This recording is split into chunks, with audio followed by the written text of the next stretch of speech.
ভূমিকম্প শব্দটি শুনলেই আমাদের চোখের সামনে পৃথিবী কাঁপানো এক প্রাকৃতিক দুর্যোগের ভয়াবহ চিত্র ভেসে ওঠে। সম্প্রতি তুরস্ক ও সিরিয়ায় সংঘটিত হয় এমনই এক ভূমিকম্প, যার ফলে এখন পর্যন্ত ৫,০০০-এরও বেশি মানুষের প্রাণহানি ঘটেছে।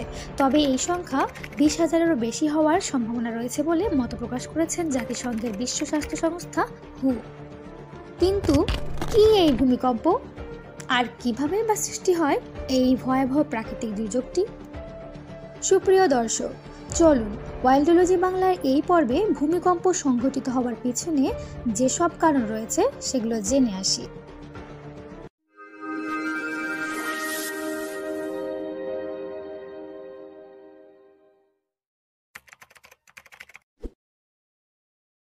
অনেক আগে পৃথিবীর সব স্থলভাগ একত্রে ছিল।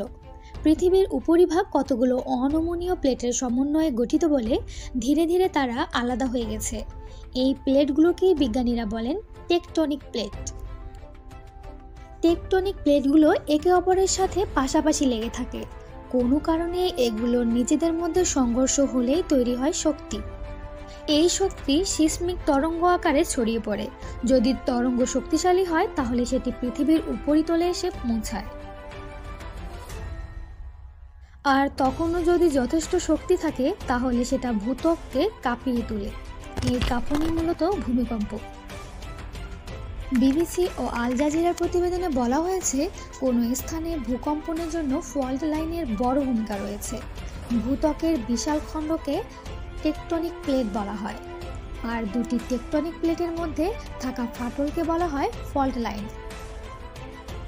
ভূমিকম্পের স্থায়িত্ব সাধারণত কয়েক সেকেন্ড হয়ে থাকে, কিন্তু এই কয়েক সেকেন্ডের মধ্যে হয়ে যেতে পারে ব্যাপক ধ্বংসযজ্ঞ। ভূমিকম্পের মাত্রা অনুযায়ী ব্যাপক প্রাণহানি ও ক্ষয়ক্ষতি হয়ে থাকে। ভূমিকম্পের মাত্রা নিয়ন্ত্রণের জন্য যে যন্ত্রটি ব্যবহার করা হয় তার নাম হচ্ছে রিক্টার স্কেল। রিক্টার স্কেলের এককের সীমা হচ্ছে ১ থেকে ১০ পর্যন্ত। এই স্কেলে মাত্রা ৫-এর বেশি হওয়া মানেই ভয়াবহ দুর্যোগের আশঙ্কা। ভূমিকম্প ১ ডিগ্রি বৃদ্ধি পেলে এর মাত্রা ১০ থেকে ৩২ গুণ পর্যন্ত বৃদ্ধি পেতে পারে। রিক্টার স্কেলে ভূমিকম্পের মাত্রা ৫ থেকে ৫.৯৯ বলতে মাঝারি, ৬ থেকে ৬.৯৯ বলতে তীব্র, ৭ থেকে ৭.৯৯ বলতে ভয়াবহ এবং ৮-এর উপর অত্যন্ত ভয়াবহ বোঝায়। সম্প্রতি তুরস্ক ও সিরিয়ার সংঘটিত ভূমিকম্পটির কেন্দ্র ছিল সিরিয়ার সীমান্তবর্তী তুরস্কের গাজিয়ান্তেপ শহরের কাছে। তুরস্কের পূর্ব আনাতোলিয়ান ফল্টের অবস্থান অ্যারাবিয়ান প্লেট ও আনাতোলিয়ান প্লেটের মাঝে। পূর্ব আনাতোলিয়ান ফল্টকে বহু আগে থেকেই খুবই বিপজ্জনক বলে উল্লেখ করে সতর্ক করেছিলেন ভূমিকম্প বিশেষজ্ঞরা। ভূপৃষ্ঠের ১৭.৭ কিলোমিটার গভীরে উৎপত্তি হওয়া ভূমিকম্পটির রিক্টার স্কেলে মাত্রা ছিল ৭.৮, আর এর ফলে তুরস্কের প্রায় ১০০ কিলোমিটার ফল্ট লাইন ভেঙে গেছে। এ কারণে ভূমিকম্পটি এত ভয়াবহ রূপ নিয়েছে। সুপ্রিয় দর্শক, এই ছিল আমাদের আজকের আয়োজন। ভিডিওটি ভালো লাগলে লাইক, কমেন্ট, শেয়ার করে আমাদের পাশেই থাকবেন। পরবর্তীতে কী ধরনের ভিডিও দেখতে চান তা কমেন্ট করে জানাতে পারেন।